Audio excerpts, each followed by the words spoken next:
Hello, I'm Kuljit Bhamra, and in this episode, I'd like to talk about the learning process of tabla, and in particular, the traditional way of learning tabla by speaking mnemonics, or what we call bols, B-O-L-S, if you spell it in English. Bol literally means to speak. And if you learn tabla in the traditional way, then what happens is you'll find a guru or a master or a coach or a mentor, and you'll start to memorize rhythmical patterns by saying the sounds of the drums. So, for example, this sound is t, deter, deter, tuna. Now, I personally think those words are very difficult to say if you're not Indian, and of course anybody can learn to say them, but I would much rather getting people to play the drum than having to learn a brand new language. Learning Tabla Bols is really great if you're somebody who's training to become a virtuosic maestro and you've got a very good memory.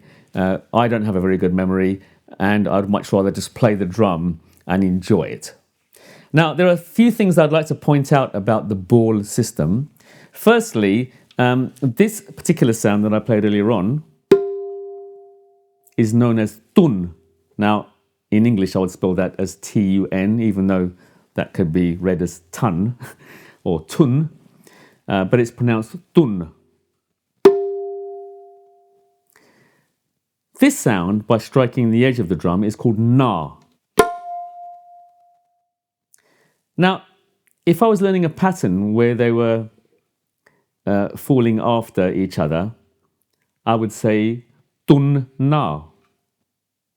Now, the problem with tun na is there are two ends side by side, tun na, and that takes up an extra beat, tun na. You can't separate those two words. So then what happens is we say tuna,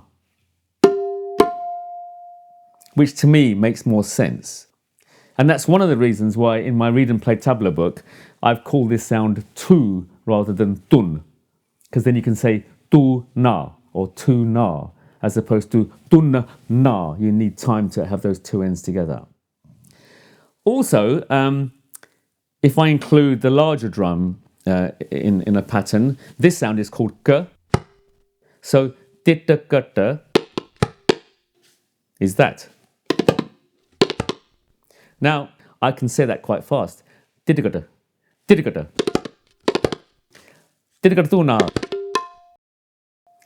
For someone who comes from a different culture, perhaps a Western culture, that I think is a very hard thing to say. The sounds are all created at the front of the mouth, and it takes more time to get your palate into gear, so to speak. Whereas in Indian languages, we speak from the base of the throat. So it's very easy to say fast passages, for example. Whereas if you were to say that in English, it'd be very difficult. It would be which take a long time.